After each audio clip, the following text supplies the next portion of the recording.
그 시사회 때 제가 진짜 열심히 만들었습니다. 재밌게 봐주세요. 그게 툭 튀어나오더라고요. 그건 정말 여기서부터 이렇게 올라온 거죠? 네.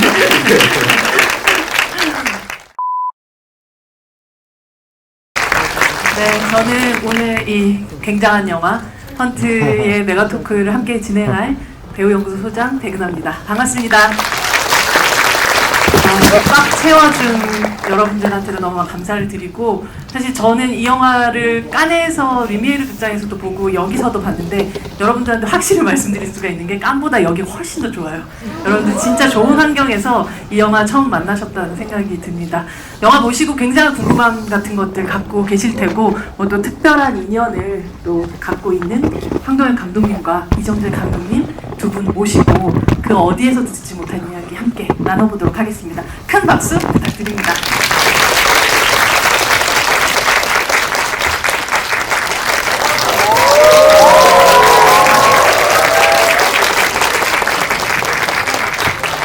네, 저희 인사하고 자리에 앉을까요? 네, 차렷, 인사, 반갑습니다. 두 분이 오늘 하와이안 커플 같은 먼저 황도현 감독님, 오랜만에 또 관객분들을 만나서 이렇게 이야기를 하는 시간 되게 오랜만일 것 같은데요. 인사 말씀 부탁드립니다. 네, 안녕하세요. 정재 배우님과 오징어 게임을 같이 했던 황동혁입니다. 반갑습니다. 네, 감독님. 네, 안녕하세요. 이정재입니다. 찾아와주셔서 진심으로 감사드립니다. 두 분이 함께한 여러분들 모두 다 잘 알고 계시는 오징어 게임이라는 작품이 앞으로는 사실 또 그 에미상에 벌써 또 14개 부분에 후보로 오른 쾌거를 기록하고 있는데요. 감독님, 어떻게 보면 오늘 이렇게 지원 사격을 위해서 이렇게 함께 해주시게 된 셈이잖아요. 어떻게 보면 이정재 배우님에게서 또 약간 은혜를 또 갚는 그런 시간이 아닐까라는 생각인데, 어떻게 오늘도 함께하게 되셨는지 궁금합니다. 저는 정재 배우님이, 정재 씨가 이 작품을 얼마나 열심히 준비했는지 얘기를 많이 사실 저희 촬영할 때부터 많이 들었고요. 또 직접 촬영하는 촬영장에 가서 촬영하는 모습을 지켜보기도 해서 안 그래도 워낙에 이 작품에 대한 관심이 제가 많았습니다. 그리고 또 얼마 전에 VIP 시사회를 그저께 했는데 영화를 보고 정말 진짜 뭐야 이거? 막 이런 생각이 들 정도로 영화가 재밌었어서 또 좋은 홍보 행사가 있다고 해서 참여하게 됐습니다. 네. 사실 영화 황 감독님께서도 얘기하셨지만 이 영화를 준비하는 과정 속에서 가장 자주 만난 동료 감독이 황도현 감독이었을 것 같아요. 이정재 감독님. 네, 맞습니다. 네. 그때 오징어 게임 출연 제의를 받았고, 또 미팅을 하고, 또 준비를 하고, 촬영을 하고, 네, 그래서 가장 많이 뵀었던 감독님이시고, 그리고 또 이제 오징어 게임 오픈됐을 때는 이제 저는 부산에서 촬영 중이었는데, 부산에서 막 뉴스가 어느 나라에서 1등했다, 어느 나라에서 1등했다, 또 작년 어느 9월 나라에서 이후로 막 터졌던 뉴스들이 많았죠. 이 뉴스들을 이제 이 헌트를 이제 부산에서 찍으면서 이제 그때 접하게 됐는데, 이게 무슨 일인가, 이게 진짜 뉴스인가 싶을 정도로 그래서 이 헌트의 현장에 있던 모든 스태프분들이 막 축하해 주시고 저도 빨리 들어가서 볼게요 막 그랬었던 기억이 나네요. 사실 동료, 만약에 배우로서 이제 그냥 같은 감독님을 뵈면 그냥 다른 작품을 찍고 있으면 거기에 대한 질문들을 하기가 좀 어렵잖아요. 근데 오히려 동료 감독으로서 그 비슷한 시기에 촬영을 하고 있고, 여기는 이제 이미 다 찍어 놓은 영화의 홍보를 함께 하고 있는 그런 상황에서 약간 감독 대 감독으로서 많은 질문들이 좀 오고 가고, 혹은 조언들이나 혹은 도움을 요청하는 부분들이나 이런 것들이 좀 있으셨나요? 실질적으로 제가 어떤 질문을 하면서 이럴 때는 어떻게 좀 해야 될까요? 라는 질문은 많이는 못 드렸고요. 오히려 오징어 게임의 그 대본을 많이 더 보게 됐던 이유가, 물론 당연히 이제 연기를 해야 되니까 작품의 이해를 더 제가 더 높여야 되니까 많이 봤지만은, 또 한편으로는 아니 어떻게 대본을 이렇게 잘 쓰셨지. 그게 더 새삼스럽게 보이시던가요? 네네네. 너무 간결하고, 그리고 또 대사에서 주는 그 느낌과 뭐 여러 가지 표현들과 감정과 이런 것들이 너무나도 잘 써놓으셔서, 이제 오징어 게임의 성기훈으로 대본을 볼 때와 헌트에서 어떻게 이런 문체는 좀 따라할 수 없을까 하면서 또 열심히 들여봤던 그런 기억이 있습니다. 선배님의 약간 학습 노트 같은 걸 미리 네네네네. 좀 훔쳐보는 그런 느낌이셨겠네요. 저를 데려가시진 않았는데 저희 조감독을 데려가셨어요. 오징어 게임 끝나고 저희 조감독을 스카우트 하셔서 헌트의 조감독을 맡기시더라고요. 네네, 맞습니다. 감독님 빼갈 수 없으니까 비기를 훔쳐온 셈이겠네요. 네.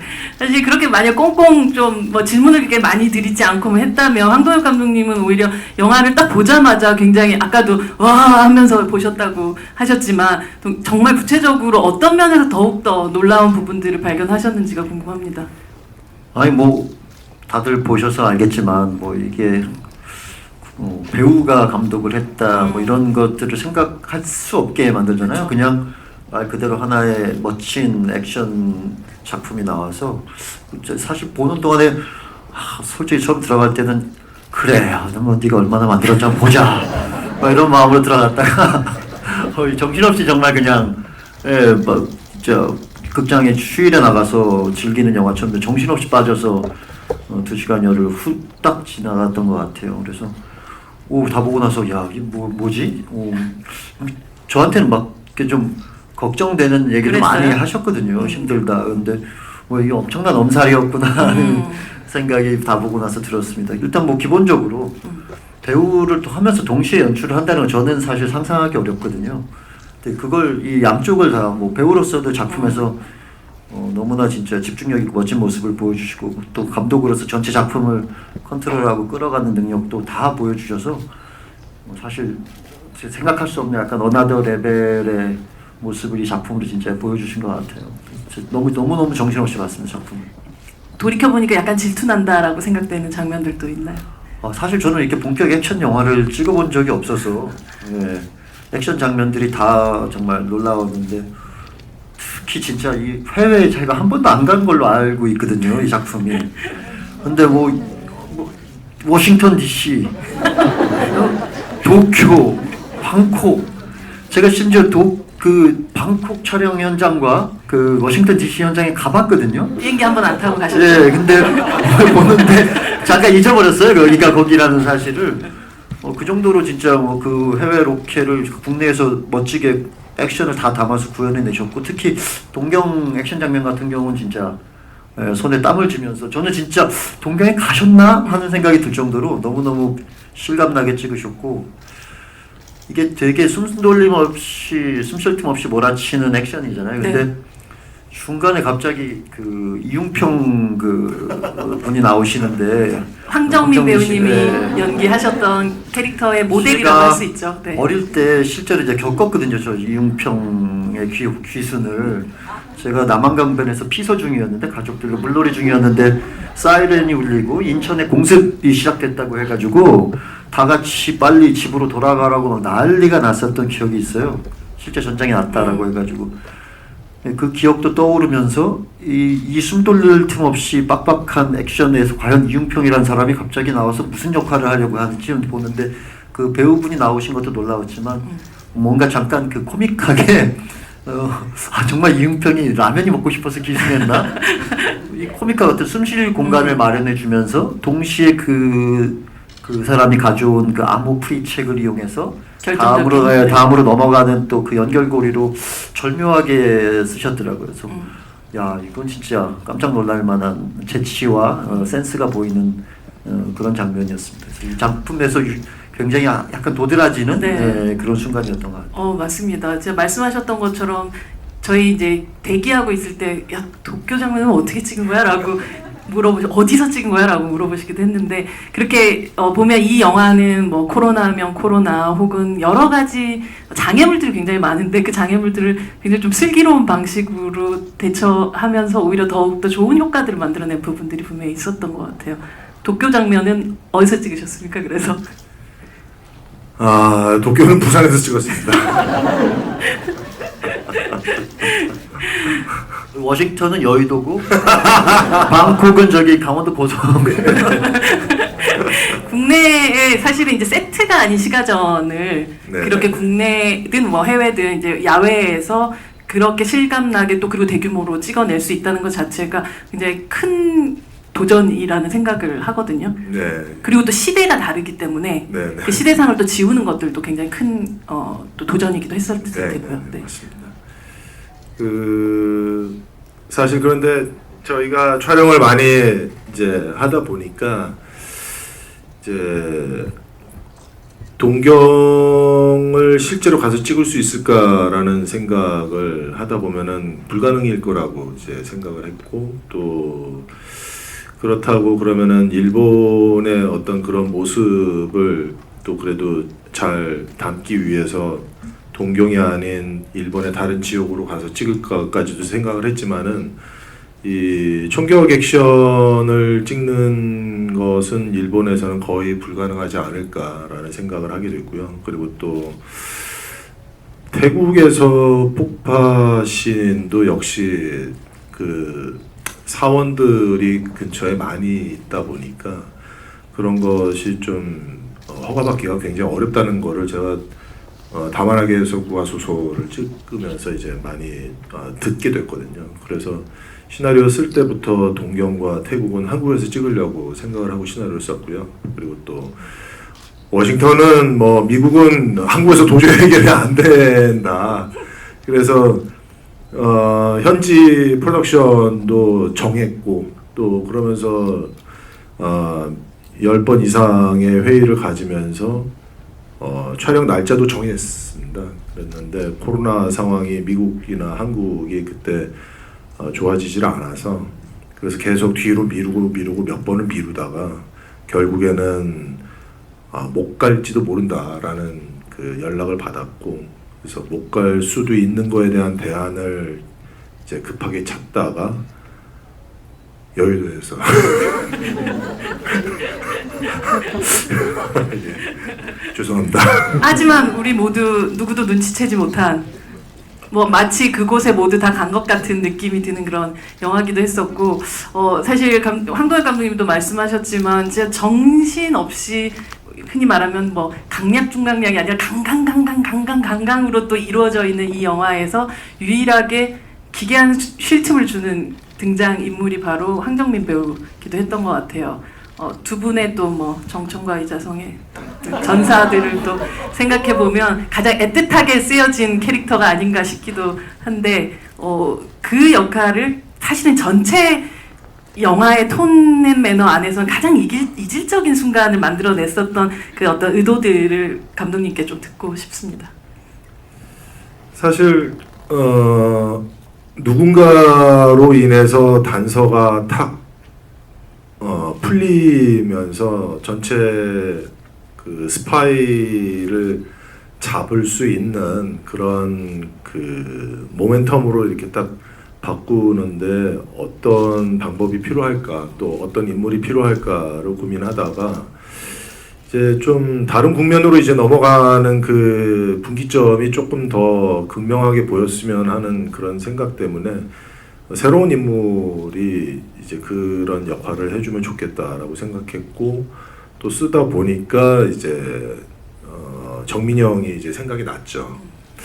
그래서 정민이 형이 좀 해주셨으면 좋겠는데 이 부탁을 어떻게 해야 되나라고 생각을 하다가 이제 지금 저희랑 같이 함께 공동 제작을 맡아주신 사나이 픽처스 한재덕 대표님이 저하고는 이제 신세계를 같이 찍었기 때문에 황정민 선배하고는 또 공작도 찍고 뭐 많이 찍으셨거든요. 그래서 한재덕 대표님이 이제 전화로 쓱 컨디션 체크를 먼저 매니저를 통해서 지금 컨디션이 어떤가 먼저 파악을 하신 다음에 이제 정민 형한테 이제 말씀을 하셨더니 너무나도 뭐 흔쾌히 대본도 안 보시고 해주시겠다고 이제 말씀을 해주셔서 그렇다면 대본 수정을 조금 더 해야 되겠다. 이분이 들어온다면. 예.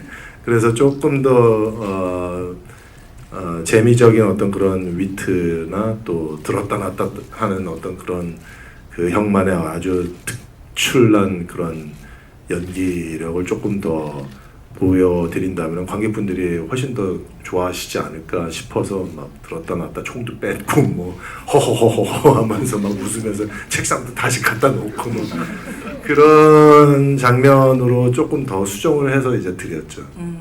아니 황 감독님이 아까 전에 그 준비하시면서 그래도 라면 에피소드나 이런 거는 실화 같은 거에 좀 바탕이 된 건가라는 궁금함을 라면 이야기는 실제 이야기라고 들어서 이제 그 부분은 좀 더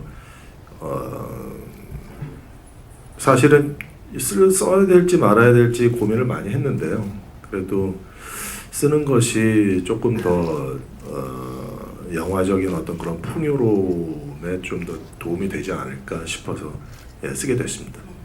사실 역사 속에서 반대편이 돼서 싸우게 되는 외로운 두 남자라는 설정을 생각을 해보면 이 영화가 교묘하게도 굉장히 남한산성과 헌트가 굉장히 닮아 있는 영화 같다는 생각을 하게 됐어요. 여기 총알 개수만큼 거긴 단어 개수가 나올 것 같은 그 정도로 말을 총으로 쓰는 그런 영화였었고, 여기는 사실은 그 육체를 써서 그 두 사람의 대결을 보여주는 부분들이라서 어쩌면 두 분이 되게 다른 연출의 형태를 갖고 있는 감독님들이지만 정말 사실은 밑바닥으로 봤을 때 굉장히 비슷한 부분들이 서로 있는 사람들이 아닐까라는 생각을 했었어요.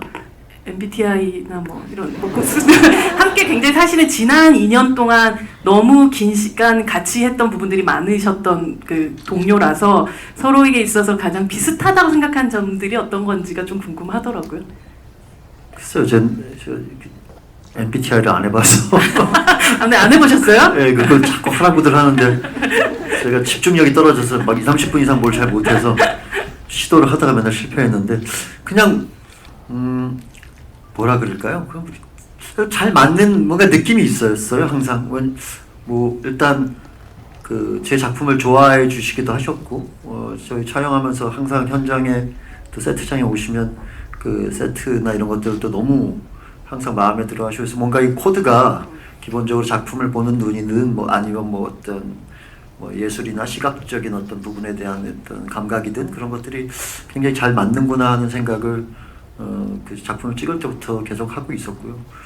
다니면서도 항상 저희 재미있게 술 먹어도 항상 또 재미있는 분이고 대화 코드도 잘 재밌는 맞고 해서 분이셨군요. 아이고 정재 씨가 또 술 드시면 재밌으십니다. 네, 뭐 이래저래 참 잘 맞는 구석이 많은 저는 그런 사람이라고 생각하고 있습니다. 물론 공식적인 영혼의 짝이 계시지만 또 한국 감독님이 새롭게 또 등장한 영혼의 짝으로서 말씀드렸던 것처럼 어떤 부분에 있어서 말하지 않아도 또 이해되고 혹은 또 이렇게 맞다니라고 생각되는 어떤 공통점이 있는 동료셨나요? 글쎄요, 이제 이런 거는 저희 둘이 좀 잘 맞는 것 같아요라고 아주 뭐 이렇게 말로써 이제 맞춰보지는 않았는데, 제가 이렇게 뭐 그 오징어 게임으로 혹은 이제 그 전작 감독님의 그 전작품들을 이렇게 보았을 때는 작품성에서 그 재미와 예술성을 같이 이제 가지고 가시는 유지하시는 그런 작품으로서의 모습은 그 부분이 너무 멋있었고 좋았고요. 그리고 또 실제로 오징어 게임을 하면서 이제 같이 작업을 하면서 또 말씀하신 것처럼 이제 촬영이 없는 날은 또 맥주도 한잔 하고 뭐 이러면서 이제 이런저런 얘기할 때는 굉장히 시원시원하세요. 네, 그리고 또 뭐 저보다 훨씬 더 유머도 많으시고, 그리고 또 무엇보다도 되게 따뜻한 마음을 이제 사람들이 느낄 수 있을 정도로 표현을 잘 하세요. 그래서 본인과 함께 일하고 있는 그 스태프분들의 소중함을 표현을 또 잘 하세요. 그래서 그런 모습을 현장에서 봤을 때는 이분이 그냥 자기 일만 열심히 하는 사람이 아니라 모두 함께 이제 같이 가려고 하는 그런 아주 리더로서의 그런 모습을 봤을 때는 굉장히 존경스러웠죠. 술자리에서 어떻게 재밌게 해주셨길래 저렇게 술을 먹어야 그렇게 되겠죠. 궁금하네요. 여러분들 뭐 못 보시겠지만 사실 영화에서 첫 총격전이 벌어지는 공간이 교묘하게도 또 극장의 그런 공간인데 그 극장의 어떤 뒤에 뭐 소품실, 의상실 뭐 이런 것들이 막 공간을 활용하는 방식 같은 것들도 굉장히 처음에 영화가 시작되자마자 엄청나게 관객들을 몰입시켰던 그런 순간들이었다는 생각이 들어요. 사실 무대 위에서 카메라 앞에서의 활동을 주로 해오셨던 이 배우가 사실 그 뒤를 들어가서 거기서부터 영화를 시작한다는 것 자체가 굉장히 상징적이었었다는 생각이 들어요. 그래서 정말 그 뒤에서 정우성 배우가 어쩌면 피나 닦으세요라고 얘기하던 그 순간이 그래도 나를 결국은 그 위험에서 구해주는 것도 동료이기도 한 이 모든 것들이 사실은 이 사람이 이 영화를 그냥 하나하나의 그냥 대사나 혹은 상황들을 허투루 쓰거나 혹은 그냥 영화를 위해서만 쓰지는 않았구나. 자신을 많이 담았구나라는 생각이 들었어요. 영화 굉장히 오랜 시간 동안 시나리오를 쓰셨다고 들었었고 그 시간 동안에 자신에 대한 반영이 굉장히 많이 좀 들어가 있는 작품이 아니었을까 싶기도 하거든요. 네, 맞습니다. 시나리오를 쓰면서 역시 제가 좋아하는 혹은 제가 원하는 그런 감성과 취향이 들어갈 수밖에 없겠죠. 왜냐하면 제 마음에 안 들면 그 다음 페이지로 넘어가지를 못하니까요. 근데 이제 주제면에서 이제 좀 여러 가지 주제를 놓고서 어떤 주제를 이 영화에 잘 녹여야 될까라는 그 고민이 제일 길었고요. 그리고 주제를 잡으면서 이제 쓰기 시작할 때는 정도를 맡으신 우성 씨나 또 제가 해야 하는 어떤 그 평호의 어떤 그 목적성이 훨씬 더 강화되어야 된다. 또 혹은 또 이 스파이 장르물이라는 어떤 그런 또 특수성까지도 이제 고려를 한다면은 조금 더 복합적인 내면과 조금 더 복합적인 의미가 보여지면은 좀 더 풍성해 보이지 않을까라는 생각을 많이 했습니다. 사실 여러분들이 오늘 거의 뭐 이탈하시는 분 없을 정도로 처음에 예매하신 이후로 다 여기 계시다고 또 들었거든요. 여러분들 질문을 좀 받으면서 저도 사이사이에 질문 좀 이어가도록 하겠습니다. 제가 이거 보고 나서 곰곰이 생각해보다가 든 생각인데 정도와 평호잖아요, 이름이. 예. 근데 생각을 해보면 그 정우성 씨가 한 정도라는 역할은 군인으로서 정도를 거리는 사람이잖아요.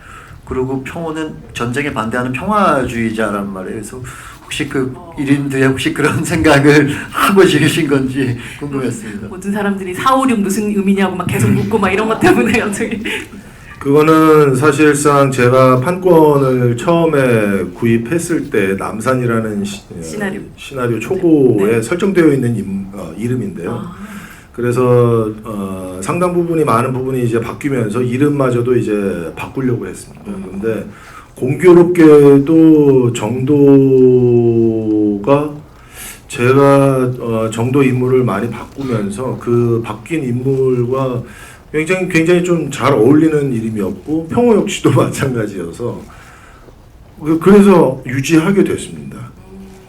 진짜 정우성 배우 하면 그 정도라는 것이 되게 어울리는 그 정의, 정도 뭐 이런 표현들 같은 것들이 항상 따라붙는 그런 배우니까 사실 감독님 그런 질문을 하실 만한 그런 장면이었던 것 같습니다. 네. 감독님 또 궁금한 거 없으세요? 궁금한 거 하나는 이건 뭐 개인적인 질문인데 뭐 술자리에서 해도 되는 얘기인데 마지막에 그 총성은 어떤 의미인가요? 또 이렇게 다들 또 궁금해하실 것 네. 같긴 한데. 마지막 총성 두 발은 그 유정이 북한 공작원들을 쏘는 총성이었습니다. 이렇게 클리어하게 얘기를 해주시는군요. 여러분들의 뭐 상상에 맡기겠습니다. 이런 거 없이 역시 이 영화의 톤앤 매너하고 감독님의 어떤 스타일이 딱 맞아 떨어진다는 생각이 듭니다, 진짜. 네. 여러분들에게 질문하시는 분들에게 정도의 그 군번줄 그리고 사인 포스터가 선물로 가게 됩니다. 손을 들시기 전에 정말 질문이 나에게 있는가에 대한 고민들을 하시고 그냥 일단 내가 걸려보자라는 생각보다 정말 질문이 있으신 분만 손을 들어주시기 바랍니다. 네, 손 드신 분에게 지천명 월드스타 효자 이정재님께 가겠습니다. 네, 여기 앞에서 세 번째 줄의 세 번째 네 자리에 앉아 계신 분입니다. 네, 감사합니다. 먼저 오늘 의상 굉장히 멋있으십니다. 질문 드릴게요. 이 영화를 보면 이 시대상을 굉장히 잘 보여주고 있는 영화라고 생각하거든요.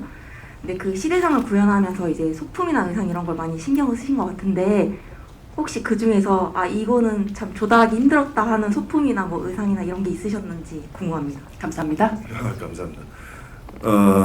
스텝 회의 첫 회의 때 이제 많은 그 파트의 스텝들이 다 모여셨을 때 카메라 감독님하고는 첫 번째 대화가 뭐 어떤 거, 뭐 그다음 조명 감독님하고는 또 뭐 어떤 거. 근데 이제 미술 소품 팀과 첫 번째로 말씀드렸었던 게 이제 제가 자료를 좀 준비해서 이런 소품이 좀 필요합니다라고 얘기를 드리면서 사실 시대 그걸 찍을 때 제가 이제 다른 제가 출연한 현장을 보면은 기억에 남는 게 이 장비나 이런 어떤 소품들이 다 옛날 거를 이제 보관하고 촬영하고 하다 보니까 상태가 이렇게 참 좋지가 않은 소품들이 이제 많이 있거든요. 그런데 정보부라는 곳이 굉장히 국가 예산을 제일 많이 쓰는 기관 중에 하나인데 저희 영화에서 낡은 소품이 등장하는 것은 조금 좀 맞지가 않는 것 같아서 상태가 최상으로 좋은 소품을 해외에서 혹은 국내에서 꼭 좀 시간을 갖고서 좀 구해달라라고 첫 번째 말씀이 그 말씀이었어서 뭐 도청 장비라든가 뭐 혹은 뭐 닐테이프 장비라든가 또 여러 가지 소품들을 먼저 몇 개월 전서부터 해외나 국내나 다 알아보면서 또 해외에서 들어오는 것들이 있고 국내에서는 또 박물관에서 또 가져온 것들도 있고 그리고 또 구하지 못하는 것은 똑같이 정말 또 제작도 해주셨고 그래서 정말 미술팀과 소품팀이 너무나도 고생 많이 해주셨죠. 가장 어렵게 구했고 가장 이 자리에 존재하는 것 자체가 너무 다행이었다 생각했었던 소품 같은 게 있으세요? 그 평호가 이제 자기 그 책장에서 그 비화기라고 하는 그런 그 전화기를 이제 꺼내서 연결을 해서 이제 전화를 하는 장면인데 그게 이제 국내에 있는 그런 그 전화기 박물관에서 빌려온 거고 그리고 또 이렇게 텔렉스라고 해서 이게 수신 전송할 수 있는 어떤 그런 큰 장비가 있는데 그런 것도 역시 이제 국내 박물관에서 이제 허락을 받고 이제 빌려왔었는데 상태가 너무 좋아서 그리고 작동도 너무 잘 되고 그래서 너무 신났죠. 진짜 근데 감독님들은 머릿속으로 상상하던 것들을 미술팀이나 스태프들이 그것들을 진짜 실제하게 만들어줬었을 때 그 굉장한 짜릿함 같은 게 있을 것 같아요. 네, 오징어 게임 같은 경우도 미술이 굉장히 중요했었던 그런 작품이기도 했었고 이 영화는 특히나 또 시대극이다 보니까 또 그리고 이정재 감독님이 만들어내고 싶어하는 어떤 미장센 안에서 미술이라는 건 너무 중요한 역할이었을 것 같은데 그러니까 황 감독님 보시면서 감탄했던 어떤 장면들이나 미술 뭐 이런 어떤 씬들 같은 게 있으신지? 사실 이 80년대를 배경으로 한다는 게 사실 근대가 제일 어렵다고들 하죠. 아예 조선시대로 가버리면 남한산은 괜찮은. 그것도 어려우셨잖아요, 그쵸? 그것도 뭐 어렵긴 했는데 어차피 그건 이제 포기하고 다 만들어야 되거든요, 거의. 그러니까 좀 아예 그런 식으로 접근하는데 이건 이제 구해야 되는 것과 만들어야 되는 것들이 막 혼재하고 있고 우리의 기억에 있는 것들이 있다 보니까 더 사실적이어야 하는 것들이 있어서 아마 굉장히 힘드셨을 것 같은데 아니 이게 뭐 한 장면이 아니라 전반적으로 쭉 보면 액션 영화이기 때문에 아무래도 이렇게 빨리 움직여서 배경 같은 것들이 인지가 안 될 때가 많은데 보통 액션 영화들이 네네. 이 작품은 계속해서 나오는 그 디테일들이 아까 말씀하신 그 전화기도 제가 기억이 나시죠? 예, 기억이 날 정도 깜짝 뭐 저런 전화기를 어디서 갑자기 꺼내서 귀에 대고 막 이렇게 막 하시는데 와 저런 디테일은 어디서 진짜 저는 그런 전화기가 있는 상상도 못했는데 너무 그 리얼하게 보이는 거예요 그 장면에서 그걸 쓰는 그러니까 그것이 뭐 어떻게 보이는 문제가 아니라 아 저런 전화기를 정말 이 상황에선 현실감 같은 평호가 것도 썼을 것 네네네. 같은 그런 어떤 스토리나 이 상황과도 잘 맞아 떨어지는 소품이었어서 오 저거 진짜 되게 신기하다 뭔가 느낌 참 멋있다 잘 어울린다 생각하고 있었는데 그 말씀을 또 박물관에서 빌려왔다고 해주셔서 그 장면이 갑자기 확 다시 떠올랐어요. 네. 네, 다음 질문으로 가겠습니다. 감독님 이정재 감독님이 한 분. 네, 저기 남성분 헌트 이렇게 높이. 네. 예. 둘, 셋, 네 번째. 네, 카메라가 앞에 있는 그 분이신 것 같은데. 네. 네. 이번 영화 두 번째 감상하면서 조유정 역할? 캐릭터가 네. 대사하는 게 좀 의미심장하게 느껴졌는데요. 그 술자리에서 약간 그 민주주의에 대해서 발언하는 게 결국에는 북한 스파이였던 게 드러나면서 그 대사들이 더 인상 깊게 들었는데 그런 걸 염두에 두시면서 그 대사를 쓰셨는지 궁금하고 또 혹시 약간 유사 모녀 관계처럼 보이는데 분녀. 예, 여기서 네, 뭐 어머니를 담당하고 계시긴 하죠. 청담동에서 네 주로 네. 유사 분녀처럼 보이긴 하는데 혹시 그런 장면을 좀 더 설득력 있기 위해서 좀 더 추가하셨을 만한 장면이나 잘린 장면들도 있는지 좀 궁금합니다. 감사합니다. 시나리오 초 남산에서 가장 많이 바꾼 부분이 바로 그 둘 관계 설정이거든요. 남산에서는 그 둘이 잠자리도 하고 뭐 그다음에 굉장히 뭐 좀 이해하기 힘든 그런 관계로 저는 느껴졌기 때문에 그 부분부터 빨리 바꿔야 되겠다라고 생각하면서 두 관계를 어떤 식으로 바꿔야지 이 영화 안에서 주제와 함께 잘 어우러질까라는 고민을 굉장히 많이 했고요. 그리고 그렇다 보니까 이제 또 자주 나와서 이 영화는 어차피 이제 평호와 정도의 두 사나이의 이야기를 그리는 영화이다 보니까 유정 캐릭터가 짧게 나오지만은 어쩔 때는 의미심장하게, 어쩔 때는 또 임팩트 있게 또 그렇게 나와 주기를 바랬고 그러다 보니까 나올 때마다 조금씩 그 대사를 더 다른 캐릭터 대사보다는 더 막 많이 고치기도 하고 이렇게 써봤다가 또 다시 지우기도 하고 또 다시 쓰기도 하고 했었던 그런 과정이 되게 많았었던 캐릭터인 것 같고요. 그리고 제가 제일 좋아하는 대사 중에 그 포장마차 씬에서 이제 아저씨가 정보부에 얼마나 있었다고 뭐 13년 독재자보다 더 나쁜 놈들이 독재자의 하수인이래 그러면서 세상이 변화가고 있는데 멍청해라는 대사를 하게 되는데 아마 유정은 훈련을 받고 내려왔지만은 벌써 자유를 갈망하는 젊은 자기 또래의 친구들을 보고서 아마도 거기에서 벌써부터 금방 신념이 바뀌었을 거라고 저는 생각을 했거든요.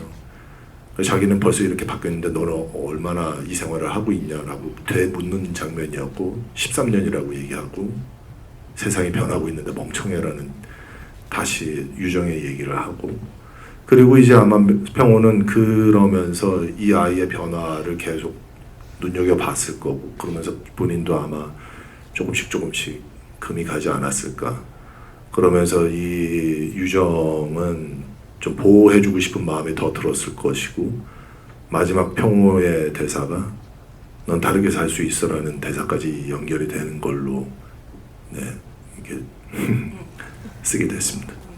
사실 영화가 이제 각각들이 비밀을 계속 품고 있고 그것들을 파헤쳐 나가는 과정들이 있다 보니까 2번 정도 보시면 진짜 말씀하셨던 것처럼 아 저기에 저런 함의들이 있었구나라고 생각하면서 곱씹어서 좀 볼 수 있는 대사들이 굉장히 많았던 것 같아요. 네, 다음 황도열 감독님이 이번에 다음 질문자를 굉장히 어렵죠 이런 일이. 천만 감독 이정재 바라는 의미에서 천만 감독 이정재. 네, 좀 이따 나중에 뒤쪽으로도 갈게요. 네, 감사합니다. 네. 정말 너무 재밌어요. 천만 감독이 되실 것 같은가요? 당연하죠. 천만 감독이 되실 상이신가요? 지금 제가 2회차 관람을 했는데 박평우랑 김정도 캐릭터에 대해서 굉장히 매력을 느끼고 있거든요. 그래서 그 혹시 시나리오나 그 극 중에는 나오지는 않지만 이 캐릭터들에 대한 그 인물 죄송해요 적어봤어요 떨려서. 네, 네. 그냥 시나리오나 읽으셔도 극 됩니다. 중에는 나오지 않는데 이제 감독님이나 배우분만 알고 있는 그런 캐릭터에 대한 설정이 있는지. 아 편집된 혹은 뭐 장면이 있는지를 혹은 말씀하시는 뭐 건가요? 대사로 아니면- 표현되진 않았지만 두 사람끼리는 우린 이런 관계였을 거라고 아, 설정한 부분들이 있는지가 네. 궁금하신 거죠? 네. 감사합니다. 이게 참 웬만한 설정과 어떤 의미를 네. 굳이 제가 따로 말씀을 드리지 않고도 좀 잘 이해해 주시기를 바라는 마음으로 설명을 한참 했지만은 역시나 정우성 배우님께요.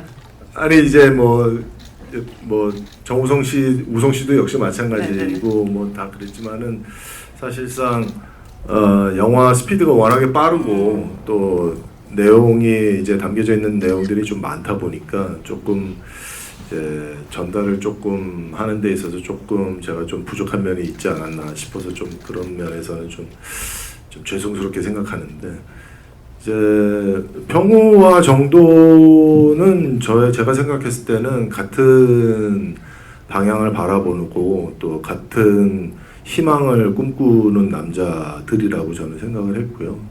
하지만은 자신의 목적을 이루기 위해서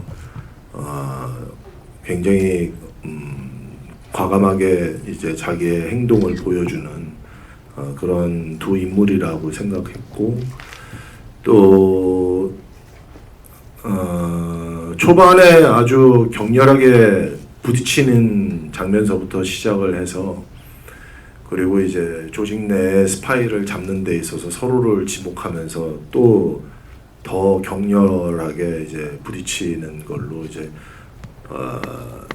매직 미러라고 이제 조사실 안에서 이제 거울을 사이에 두고서 이제 서로가 서로를 이제 뭐 공격하는 말로써 이제 공격하는 그런 장면이 있는데 하지만은 상대방을 보고서 이제 너가 굉장히 의심스럽고 너가 반드시 스파이다라고 얘기를 하지만 그 거울에 비친 모습은 자기 본인의 모습이고 정도 또한 그렇지만은 또 조사실 안에 있는 평호도 이제 너가 지금 목성사라는 곳 때문에 지금 나를 공격하느냐라고 얘기를 하지만은 그 거울에 비친 모습은 또 평호 자신의 모습이거든요. 그러면서 이제 더 대립각이 더 이제 폭발을 하는 그 지점에서는 도저히 참지 못하고 둘은 이제 주먹 싸움을 이제 주먹 다짐을 하면서 같이 뒹구는데 이제 계단에서. 한 몸이 돼서 뒹굴거든요. 그래서 아주 에로틱한 장면이죠. 예 맞습니다. 예. 많이 소문 좀 내주십시오. 그러면서 이제 이 둘은 굉장히 다른 인물이지만 이제 한 몸이 되어서 이제 앞으로 계속 같이 함께 한다라는 암시를 이미지적으로 혹은 행동적으로 좀 보여드리고 싶었고 그리고 이제 맨 마지막에는 대규모 폭발과 함께 색깔과 성격이 다른 두 인물이 회색 먼지로 그냥 하나의 색깔로 그래서 역시 이 둘은 하나인 듯한 인물로 보여드리고 싶었었던 그런 개인적인 의미가 좀 있습니다. 네, 한 감독님, 사실 두 인물이 아주 팽팽하게 대결할 때는 그것의 균형감을 잡는 게 너무 어려운 일이잖아요. 제가 예전에 남한산성의 신분석을 한번 하면서 보니까 이제 두 사람이 이병헌 배우랑 김윤석 배우가 이제 이야기를 나누는 장면에서 거의 단어수와 분수조차도 다 계산하듯이 딱 맞춰 떨어져 있더라고요. 그런 면에서 이 영화에서 그 균형감을 만들어내는 이정재 감독님의 연출을 또 어떻게 보셨는지가 궁금합니다. 사실 센 배우들을 네. 흔히 말하는 원탑을 하시는 분들을 영화에 동시에 캐스팅하려면 그렇죠. 그 균형 감각은 어쩔 수 없이 필수적인 요소입니다. 되게 예민하시거든요. 본인이 예민하면서도 또 예민해줘야 되는 그런 상황이 이중고를 겪으셨겠네요. 이 감독님이 이번에 감독을 하시면서 그걸 제대로 한번 느껴보시지 않았을까. 목이 타시나 본데요 지금. 그래서 정말 본능적으로 그걸 좀 맞춰가게 되어 있을 수밖에 없더라고요. 왜냐하면 읽는 사람들은 되게 민감하게 느끼기 때문에. 근데 보면서 어쨌든 이 작품이 그게 제일 그 지점에서 이 놀라운 지점이, 보통의 이제 작품들이 이런 스파이물은 보통 우리가 예상하는 건 범인은 하나잖아요. 그렇죠. 결국 독림은 하나인데 이 작품에서 독림이라는 인물이 물론 평호이긴 하지만 전두환을 또 죽이려는 동시에 이 정도도 똑같은 목적을 가지고 있는 인물임을 나중에 이제 어느 클라이막스 지점쯤에서 드러내게 되는데, 거기까지 가는 과정이 계속해서 추리를 하게 되고 나중에는 거의 정도로 몰아간 듯 하다가 마지막에 순식간에 뒤바뀌어서 동시에 그 지점부터는 이 둘이 하나의 목표를 어떻게 이룰 것인가라는 지점으로 또 갈리는 그런 부분들이 생기는데, 그것까지 균형 감각이 정말 기가 막히게 잘 맞아 떨어져 있었고, 그걸 둘이 안 다음부터도 다시 또 기가 막히게 맞아 들어가는데, 그 장면이 좀 인상적이었어요. 어떻게 그걸 서로가 같은 목표를 가지고 가야 될 그 어떤 합의에 도달하는 순간이 있잖아요.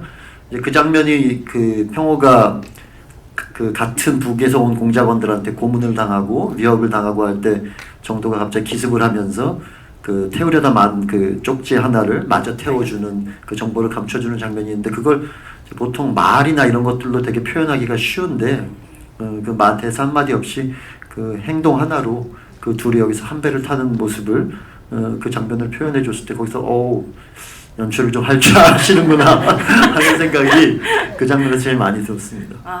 근데 사실은 기훈이 같은 경우도 새벽에 하나 살리겠다고 다 포기할 수 있는 인간이라는 게 시리즈 속에서도 굉장히 중요한 장면이기도 하고 중요한 대사였다고 기억이 나는데, 말씀하셨던 것처럼 그 순간에 아주 이기적인 선택들을 하지 않는 그 부분이 영화 다른 작품이긴 하지만 굉장히 상통하는 어떤 이정재 배우의 어떤 아이덴티티 같은 느낌이 좀 들기도 했던 것 같아요. 말씀하셨던 것처럼 사실은 이 두 배우에 대한 균형감도 유지해야 되지만 본인이 사실 그 사람이잖아요. 감독이자 이게 배우라는 게 단순히 컷하고 나가지고 어떻게 또 와서 큐하고 나서 어떻게 연기하나, 이게 어려운 걸 수도 있겠지만 실제 나를 객관적으로 본다는 게 굉장히 쉽지 않은 일일 텐데 그 어려운 걸 어떻게?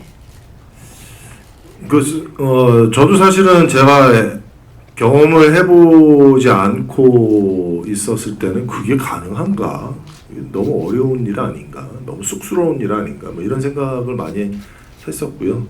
근데 또 막상 또 해보니까 자기 자신의 연기를 보고서 오케이를 하는 것은 본인이 하는 거기는 하지만은 그래도 또 많은 스태프분들이 또 봐주시고 계시니까 이제 연기를 하고 모니터 쪽으로 이제 걸어가면서 스태프분들을 이렇게 보면은 벌써 다 압니다. 야, 이게 오케이구나, 아니면 한 번 더 찍어야 되겠구나라는 그 분위기를 너무 금방 알 수 있어요. 왜냐하면은 오케이 연기면은 제가 모니터 쪽으로 갈 때 모니터에 이제 스태프분들이 계세요, 아직. 그러고서 이제 같이 모니터 보고 이렇게 표정 보면 오케이인가요? 오케이인가요? 그렇게 해서 오케이가 되는데, 제가 이제 모니터 쪽으로 걸어가는데 이제 슬금슬금 한 명씩 이제 다른 데로 이제 가시면은 이거 뭔가 잘못됐구나, 그러면서 이제 다시 체크를 해서 이제 다시 테이크를 이제 가게 되는 게 헌트 때 이제 가장 재밌었던 어떤 그런 풍경이었고요. 뭐 말씀하신 대로 투탑 구조의 시나리오를 쓰기가 굉장히 까다롭습니다. 맞습니다. 그래서 51% 정도로 누군가에게 멋스러움이 있다든가 뭔가 조금 더 주제와 가까이 있다든가 혹은 무언가가 더 1%라도 더 상대방에게 있다면은 이 나머지 배역이 이제 캐스팅이 잘 안 되거든요. 그리고 현장에서 끊임없이 얘기합니다. 좀 이렇게 바꾸면 안 돼, 좀 이런 것 좀 하면 안 돼 라는 식으로 끊임없이 얘기를 하는 모습을 뭐 너무나도 많이 봐왔고, 또 어렸을 때는 저도 그런 이야기를 감독님의 또 요구했었던 저의 또 어떤 그런 부끄러웠던 시기도 과거가 있었고, 있었군요. 예. 그러다 보니까 이제 밸런스 맞추는 게 굉장히 어렵고요. 또 더군다나 우성 씨는 저의 아주 절친이면서 아주 뭐 오랜 동료이기 때문에 그 밸런스 맞추는 거가 이제 제 거를 챙기는 것보다는 오히려 우성 씨 거를 챙기면서 밸런스를 맞추어 갔었던 게 그랬던 기억이 많이 나네요. 그럼에도 불구하고 정우성 씨가 슬쩍 와서 너무 이쪽으로 기운 게 아닌가라고 얘기하는 순간 없었나요? 아직까지 그런 서운함을 이제 비치시진 않았네요. 참 그런 거 보면 참 가슴이 넓고 속이 그러시네요. 깊으신 분이네요. 예. 네, 정도를 거르시는 분이시군요. 네, 다음 질문을 저 뒤쪽으로 갈게요. 지금 저 핸드폰 네, 불빛으로 여기 네 아니 바로 옆이었던 것 같은데 네 맞습니다. 반짝이게 약간 라이트를 켜셨던 분이 있으셨던 것 같은데 네, 두 분이 원만한 합의를 한 분에게 가겠습니다. 요 라인이에요. 둘째 라인. 네, 영화 너무 잘 봤습니다. 오늘 세 번째 봤는데 5번은 더 볼 것 같아서 아. 굉장히 감동적이었고 흥행이 너무 잘 될 것 같아서 미리 축하드리고 싶습니다. 미리 축하드립니다. 네, 그리고 감사합니다. 짧게 질문 드리겠습니다. 네. 감독님으로서 영화 촬영하시면서 가장 재밌게 찍으셨던 컷과 가장 힘들게 찍으셨던 컷이 뭔지 알고 싶고 왜 그러셨는지 듣고 싶습니다. 네. 가장 재밌게 찍었었던 거는 뭐 보셔서 아시겠지만 그 계단에서 구르는 씬. 아니야. 그 저 동경 요원 이제 우정 출연해 주신 분들과 네. 함께 촬영할 때가 가장 즐거웠던 장면이었고요. 왜냐하면 뭐 그분들이 이제 이 두 선배가 두 동료가 뭘 한다고 하니까 이제 도와주겠다라고 아주 흔쾌히 이제 오히려 먼저 연락을 주신 분들이어서 또 다들 아시겠지만 너무나도 바쁘신 분들인데 부산까지 이제 많게는 6차례까지 이제 내려오셔가지고 이제 촬영을 해주셨거든요. 근데 다들 모여 있으니까 이게 촬영하는 장소인지 혹은 이제 무슨 청룡영화제인 줄 알았죠. 야유에 나온 건지 모를 정도로 계속 농담하시고 막 웃고 막 피 묻히고 또 웃고 여기가 다 찢어졌는데도 또 웃고 자기들끼리 사진 찍고 너무나도 감사한 추억이고 또 너무나도 즐거웠던 추억입니다. 그리고 또 이제 가장 어렵고 또 힘들었었던 촬영은 역시 그 라스트 방콕 시퀀스라고 할 수 있고요. 워낙에 많은 출연자분들도 많이 나오시고 또 상황이 계속해서 이제 그 짧은 시퀀스 안에서도 국면이 계속 몇 번씩 이제 바뀌는 것을 또 잘 찍어냈어야만 됐고 또 대규모 폭발도 있고 총격도 뭐 한두 명이 하는 것이 아니라 막 몇십 명씩 동시에 막 이제 총기를 이제 사용하다 보니까 이제 안전 같은 것도 또 더 유독 이제 신경을 썼어야만 됐고 뭐 여러 기술이 아주 집약적으로 아주 또 혹은 이제 전체적인 어떤 그런 예산이나 물량 면에서도 아주 집중됐었던 그런 시퀀스여서 그 시퀀스가 가장 어렵기도 하고 힘들기도 하고 그랬었던 장면입니다. 인질이 되지 말았어야지 뭐 이런 대사처럼 내가 왜 스스로 인질이 되었나 싶은 현장에서 내가 왜 연출을 하게 되었나에 대해 후회가 막심하다라고 생각되는 순간들도 있으셨을 것 같아요. 네, 맞습니다. 그 좀 연출을 좀 해주십사 만났었던 또 부탁드렸었던 그 감독님들이 얼굴에 막 스쳐 지나가고 참 많으셨더라고요. 네. 그 양반들 중에 한 명이라도 좀 해주셨으면 내가 이 고생은 안 하는 건데라는 생각이 막 수만 번도 더 들었죠. 예. 사실 마이파더 같은 경우가 감독님 첫 번째 작품이셨잖아요, 황 감독님의. 그러니까 사실 첫 영화를 찍는다는 거는 아직까지 경험하지 못했던 것들을 매번 새롭게 경험해야 되는 일이셨을 거예요. 그러니까 그 시기가 또 좀 떠오르기도 하셨지 않았을까 싶기도 하거든요. 뭐 저는 어쨌든 감독을 하려고 계속 준비를 해왔던 사람이고 또 하지만 현장 경험 같은 경우는 거의 한국에서 없었던 사람이고 그래서 그렇죠. 더 떨리고 힘들었던 것 같아요. 첫 작품이. 그래도 또 정재 씨는 조금 다른 케이스. 현장 경험은 너무너무 많고 이미 뭐 영화 현장에서 베테랑 중에 베테랑이지만 또 전혀 안 해본 생소한 분야에 도전을 하시는 거였어서 뭔가 약간 비슷하면서 다른 그런 데뷔가 아니었을까 싶어요.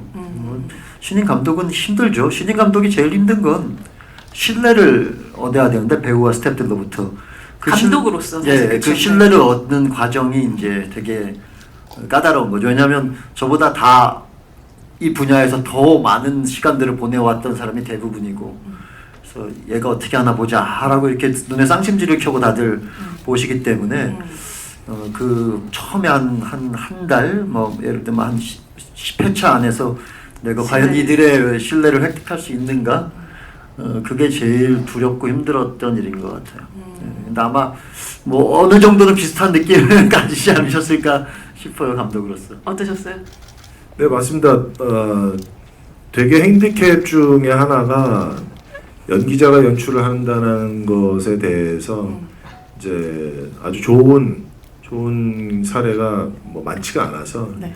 그래서 이제 그런 부분의 모든 스태프분들 혹은 이제 배우분들까지도 이정재가 연출하는 것이 굉장히 리스키한 게 아닌가라는 생각들을 많이 하실 텐데 제가 그런 부분에 있어서 어떻게 하면 더 저분들이 불안해하는 저 마음을 무엇으로 제가 빨리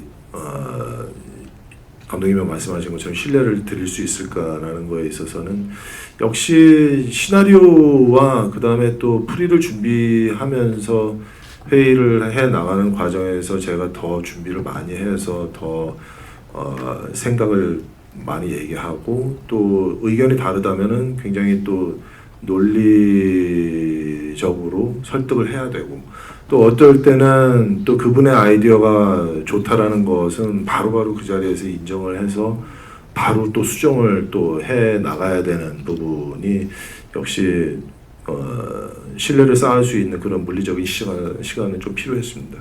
네. 다음 질문을 받도록 하겠습니다. 여기에 제일 끝줄에 있는 네, 지금 이렇게 들고 있는 네, 맞습니다. 조금 더 내려오시면 되겠네요. 네. 네. 너무 영화 잘 봤습니다. 저 중학교 때부터 팬이었어요. 감사합니다. 늦게 입덕하셨네요. 네. 저 영화 마지막 끝장면에서 태국에서 이제 그 김 부장님께서 가고 싶은 어디든 일이 끝나면 보내주겠다고 하셨는데 그게 혹시 정착지가 정해진 건지 아니면 본인이 죽을 걸 알고 있었는지 아니면 정작 북한이든 어디든 가보겠다고 생각을 안 해본 건지 궁금합니다. 예. 그게 정도 입장에서는 네가 나를 도와줘서 작전을 잘 성공만 해준다면 내가 너 살려줄게 라는 뜻이라고 생각했고요. 그리고 평호가 거기에서 과연 어떤 생각을 했을까는 조금 저도 좀 여러 가지 복합적인 생각이 좀 들지 않았나라는 생각이 들지만은 바로 뒤에서 저격병이 어느 위치에 있다라는 것을 알게 되다 보니까 훨씬 더 평호 입장에서는 지금의 상황이 훨씬 더 복잡해졌을 거라고 생각하고요. 만약에 내가 정도를 도와서 진짜 정도가 원하는 방향으로 목표가 이루어진다면은 이거 뭐 정우성이 한 말이니까 약속은 지켜주겠지라는 생각도 좀 하게 되면서 야 나 그러면 저 유럽 어딘가로 좀 잘 좀 보내주면 안 되겠냐. 정도가 아니라 정우성이라는 야, 내가 너 도와줬잖아. 그러니까 나도 좀 좋은 데로 좀 보내줘. 그래서 아마 좀 평호를 좀 안전한 곳으로 좀 보내주지 않았을까요? 그 약속을 지키지 않았을까요? 네, 거의 아마 마지막 질문이 될 것 같은데요. 황도혁 감독님이 한 분을 마지막 질문자를. 제일 뒤에 양손 저으시는 분 네, 어둠 속에 키가 계시는데 굉장히 크신데. 팔이 그러게요. 엄청 기신데. 네, 어, 네, 감사합니다. 네, 감사합니다. 네. 오징어 게임에 쌍문동에 살고 있어요. 아니요, 네. 쌍문동 사시는 안녕하세요. 송기훈 씨랑 함께 어, 사셨던. 네.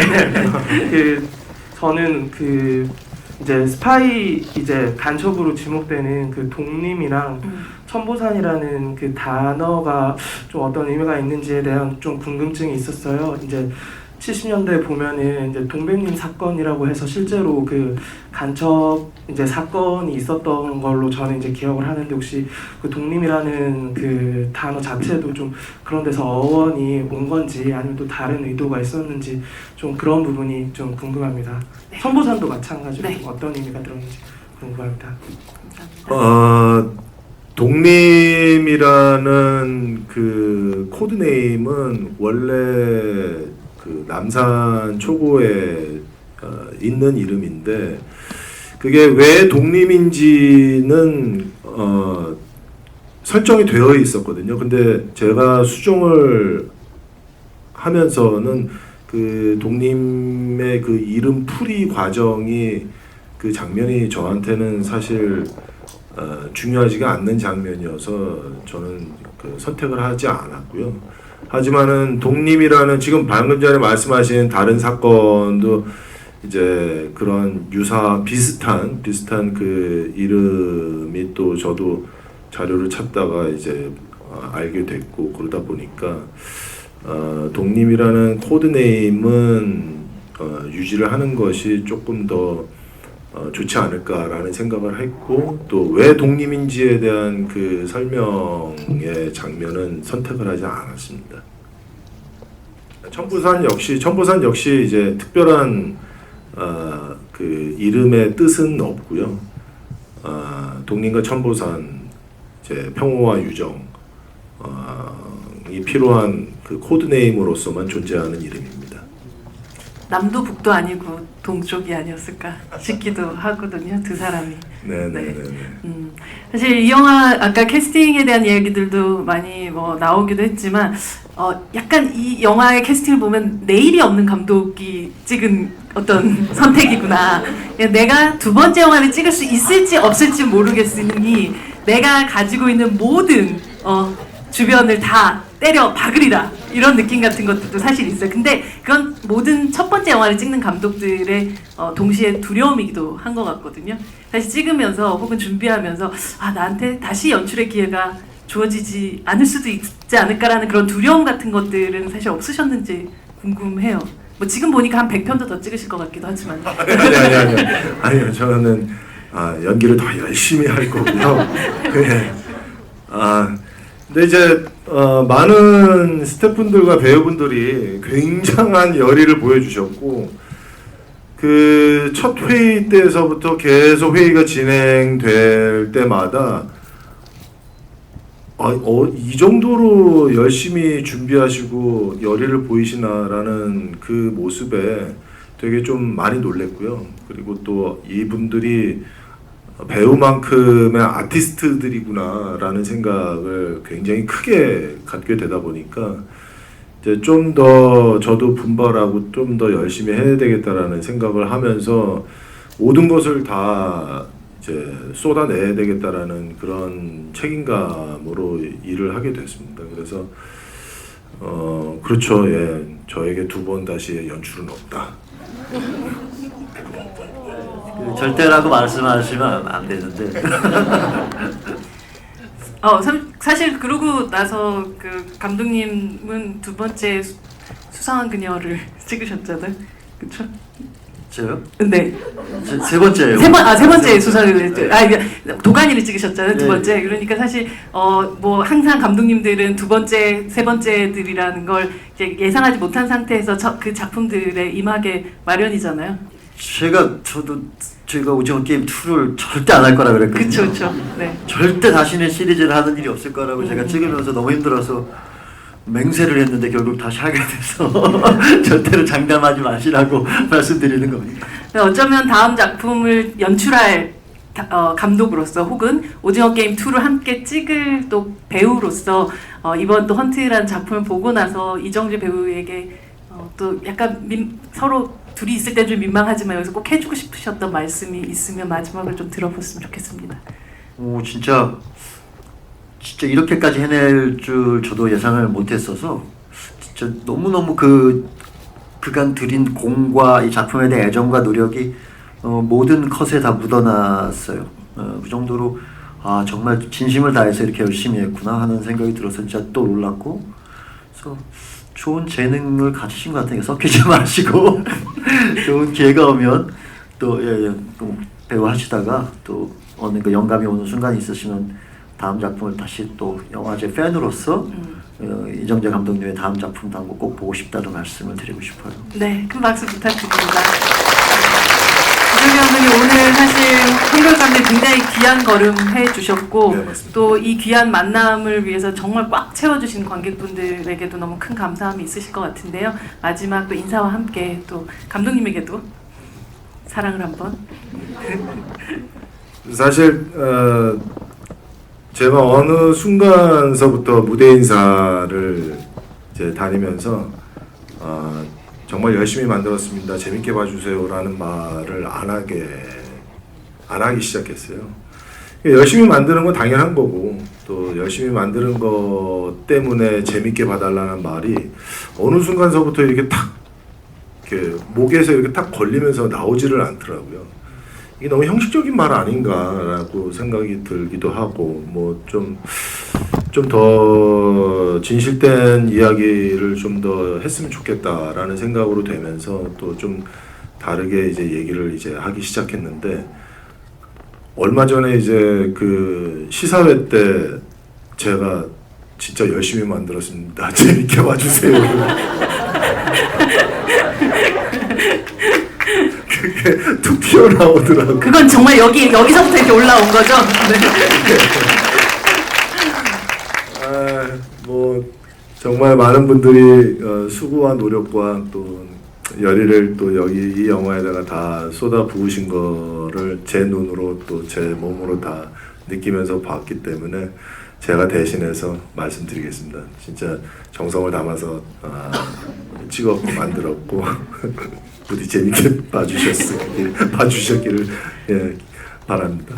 감사합니다. 그리고 오늘 황도현 감독님 지금 열심히 오징어 게임 집중해서 쓰시고 계셔야 하는 그 귀한 시간을 제가 뺏어서 이렇게 부탁을 드려서 이제 나오시게 됐는데 너무 감사드리고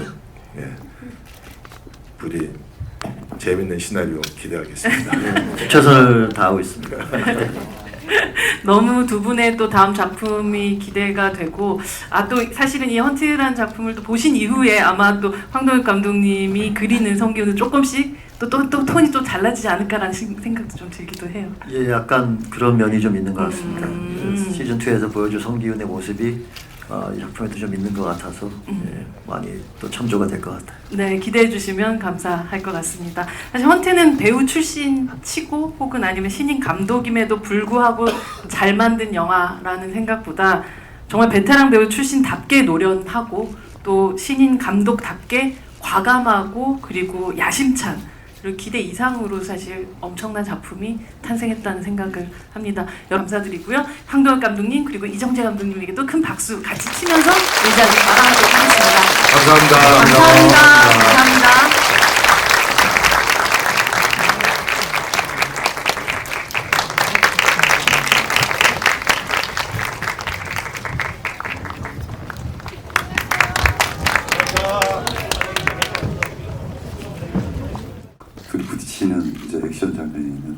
체력이 너무 이제 나이가 있어서 그런지 테이프 몇 번 안 가도 그냥 그 치열함이 그냥 온 얼굴로 그냥 온 몸으로 뿜어져 나오더라고요. 그래서 둘의 떨어진 체력을 확인하는 그런 액션 촬영이었습니다.